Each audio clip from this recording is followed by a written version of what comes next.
जिम्मेदारों से भी गुजारिश करेंगे, उनसे अपील करेंगे कि वो भी हमारे साथ आए। कांग्रेस पार्टी के जो उम्मीदवार हैं ये बुनकर हैं, ख्याल रखना। वहां धूलिया जवाहर शेतकरी जो मिल है ये इनकी बनाई हुई देन है। मालेगांव शहर के लाखों बुनकर, हजारों कारखानादार जवाहर शेतकरी मिल का सूद इस्तेमाल किए हैं। वो जानते हैं। आज लोकसभा सीट से पहली दफा मैं ऐसा समझता हूं कि एक बुनकर उम्मीदवार खड़ा हुआ है। हमको चाहिए कि ये शहर बुनकरों का शहर माना जाता है। मालेगांव शहर के बुजुर्गों, नौजवान,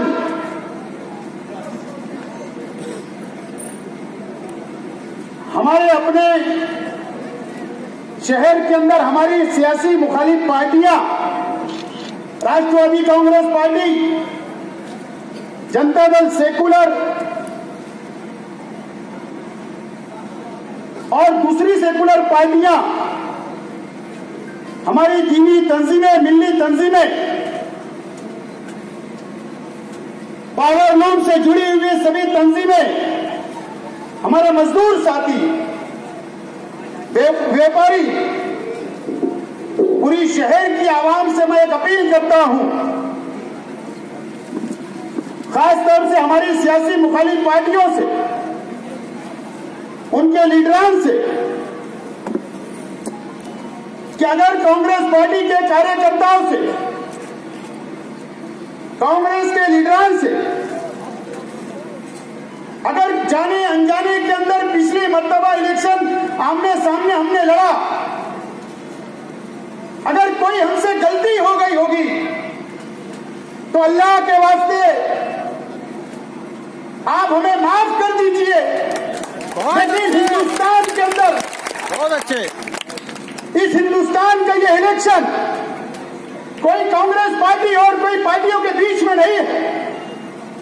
ये इलेक्शन फिरका परस्त और सेकुलर ताकत के बीच में होने जा रहा है। एक तरफ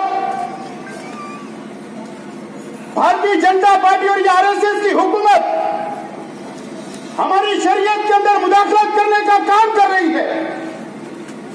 हाफिज जुनैद, जो एक मासूम हमारा हाफिज, उसका कत्ल करने का काम कर रही है। इखलाक अहमद का कत्ल जिन्होंने किया, पहलू खान का जिन्होंने कत्ल किया, शरीयत के अंदर जिन्होंने मुदाखलत की, ऐसे लोगों से लड़ने का ये वक्त है आज हमारा। इसके लिए हमें माफ कर दीजिए और आइए इस मुल्क को, सेकुलर ताकत को मजबूत करने के लिए और भारतीय जनता पार्टी से मुकाबला करने के लिए अगर कोई उम्मीदवार हमारे बीच में है तो वो कुणाल पाटिल है। हम इनके हाथों को मजबूत करने के लिए आइए। अपील करता हूं, आप लोग समझ रहे हैं, आप लोग देख रहे हैं, शहर देख रहा है, मुल्क देख रहा है। शायद मेरी बात से कोई इत्तेफाक करे या ना करे, लेकिन एक माहौल कांग्रेस पार्टी के हक में अलग अलग रियासतों के अंदर अलग अलग सेकुलर पार्टियों के हक में बनता हुआ नजर आ रहा है। और ऐसा लगता है इंशाअल्लाह कि 23 मई को जब इस मुल्क के पार्लियामेंट के नतीजे आएंगे तो इस मुल्क के ऊपर सेकुलर पार्टियों का इख्तियार होगा। और ये बात भारतीय जनता पार्टी और आरएसएस बिल्कुल अच्छी तरह समझती है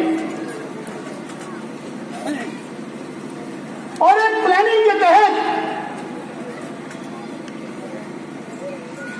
खासतौर से मैं आज बोलना चाहूंगा, अगर यहां पर इलेक्शन कमिश्नर के लोग, निवडणूक आयोग के लोग अगर हमारी बात को रिकॉर्ड कर रहे होंगे,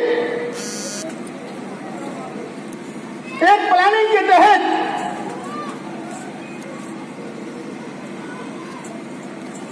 मुसलमानों की वोट का डिवाइडेशन करने के लिए एक प्लानिंग रची गई इस महाराष्ट्र के अंदर।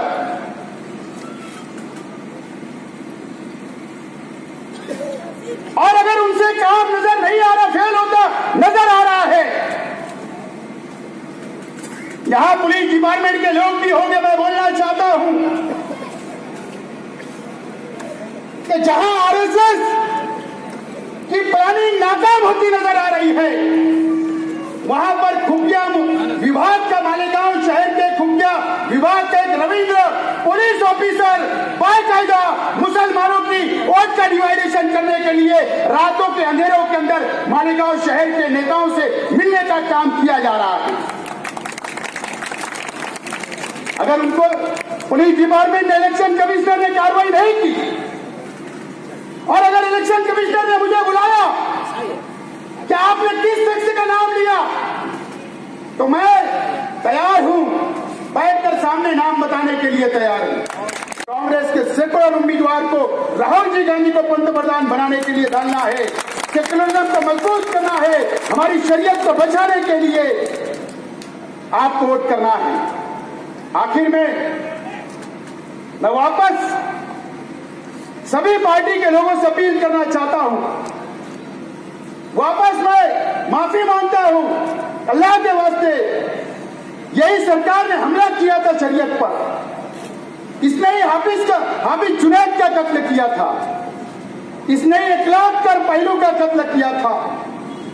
खुदा के वास्ते एक हो जाओ, इस मुल्क के ताना बानों को मजबूत करने के लिए एक हो जाओ, वोट का डिवाइडेशन रोको, यही अपील करूंगा। जाने अनजाने में मुझसे अगर बोलने में कोई गलती हुई तो माफी चाहता हूं। 29 तारीख को कुणाल बाबा को पंजा निशान पर वोट देकर कामयाब करे। बहुत बहुत शुक्रिया। और मुझे ये बोलते हुए बहुत फख्र और जोश के साथ मैं ये बोल सकता हूं कि धुलिया लोकसभा की जो पहली सभा मैं ले रहा हूं, अब तक मेरी उम्मीदवारी जाहिर होने के बाद साहब कोई भी सभा मैंने नहीं की, सिर्फ मेरावे किए थे, लेकिन पब्लिक में जाके पहली सभा मालेगांव शहर में फतेह मैदान में मैं कर रहा हूं। इसका मुझे बहुत बड़ा फख्र लगा। मुझे मेरी जिंदगी में हमेशा ये फतेह मैदान की सभा याद रहेगी। बहुत अच्छा वातावरण आप लोग यहां बनाने की कोशिश कर रहे हैं। आप सब लोग जानते हैं कि नहीं मुझे मालूम नहीं,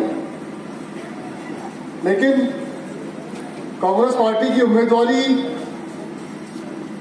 मैंने करनी चाहिए। इस बात को लेके कभी भी मैं नहीं बोल रहा था कि मुझे उम्मीदवारी चाहिए। रोहिदास दास जी पाटिल साहब लड़ना चाहिए, हम लोग ऐसा बोल रहे थे, लेकिन राहुल गांधी जी ने मुझे बुलाया और मुझे बोला कि तुमको लड़ना है और तुमको कांग्रेस पार्टी से धुलिया लोकसभा लड़ना है। दोस्तों, माहौल ऐसा है इस देश में, पिछले 4-5 सालों से हम लोग देख रहे हैं। मैं तो पिछली बार जब लोकसभा का चुनाव हो रहा था तभी तो एमएलए भी नहीं था, और मैं मुंबई में देखता था, हर जगह पे देखता था, और मुझे बड़े बड़े होर्डिंग्स लगे हुए थे जहां पे लिखा हुआ था कि ये हिंदू राष्ट्र बनेगा। मेरे जैसा आदमी जो पूरी बचपन से लेके अब तक सेक्युलरिज्म के विचारों में पला बड़ा है, मैं थोड़ा मेरे बारे में बता दूं। मैं उस फैमिली से आता हूं जिस फैमिली में मेरे दादाजी चूड़ामन अन्ना पाटिल स्वतंत्र सैनिक थे। उन्होंने इस देश की स्वतंत्रता के लिए खुद जेल भेजा, जेल गए। यहां पे मालेगांव में, नासिक की जेल में चूड़ामन अन्ना पाटिल 4.5 साल इस देश की स्वतंत्रता के लिए रहे। गांधी जी, विनोबा भावे, ऐसे बहुत बड़े बड़े स्वतंत्र सेनानी के साथ में उन्होंने जेल में जो रहे। उसके बाद में देश को जब स्वतंत्रता मिली, उसके बाद में चूड़ामन अन्ना को इस कांग्रेस पार्टी ने धुलिया लोकसभा का उम्मीदवार घोषित किया, बुला के बोला तुमको लड़ना है। और मैं फख्र के साथ कहना चाहता हूं कि धुलिया लोकसभा से चूड़ामन अन्ना पाटिल लोकसभा का चुनाव लड़े, पूरे देश में सबसे ज्यादा वोटों से जीत के आने वाले सांसद करके वो यहां से इंडिया से लोकसभा में गए। उसके बाद मेरे पिताजी कांग्रेस पार्टी से 7 बार एमएलए रह चुके, मंत्री रह चुके। हमेशा से घर में जो वातावरण हम देखते आ रहे हैं वो सभी को साथ में लेके चलने का, सभी जातियों को, सभी धर्मों को साथ में लेके चलने का और एक प्यार का वातावरण बनाने का वातावरण हम लोग हमेशा से देखते आए हैं। और जब मेरे जैसा आदमी, मेरे जैसा कार्यकर्ता, मेरे जैसा इस देश का एक नागरिक जब बड़े बड़े होर्डिंग देखता है कि ये हिंदू राष्ट्र बनना है, तब मेरे सीने में कहीं ना कहीं तो भी दर्द होता है दोस्तों। मुझे लगता है कि ये गलत हो रहा है, हम नहीं सहन कर पाते इस चीज को, क्योंकि ये हमारे मन में कभी नहीं बैठेगा। ये देश किसी एक धर्म का, एक जाति का नहीं है, ये हमारी लोकशाही है। हम सबको साथ में लेकर चलने वाले, सबको साथ में रखने वाले और भाई भाई का भाईचारा बनाने वाले लोग। और ऐसे माहौल में जब मैं ये सब देख रहा था, उसके बाद में आप सोचो कि जब भाजपा और मोदी जब वहां पे प्राइम मिनिस्टर बन के जब बैठा रहेगा तो हमारे दिल में कितना दर्द हुआ। नहीं पसंद हम लोगों को ये चीजें। पिछले 5 सालों में हम लोग देख रहे हैं इतना डरा धमका के रखा जा रहा है। जो कोई आदमी इनके खिलाफ बोलेगा उसको ये तो सीबीआई में फंसाएंगे, इसको ईडी की इंक्वायरी लगाएंगे, इसको इनकम टैक्स की जहर इनके ऊपर डलवाएंगे, चाहे वो व्यापारी हो, चाहे वो शेतकरी हो, उसको खत्म करने की कोशिश करेंगे।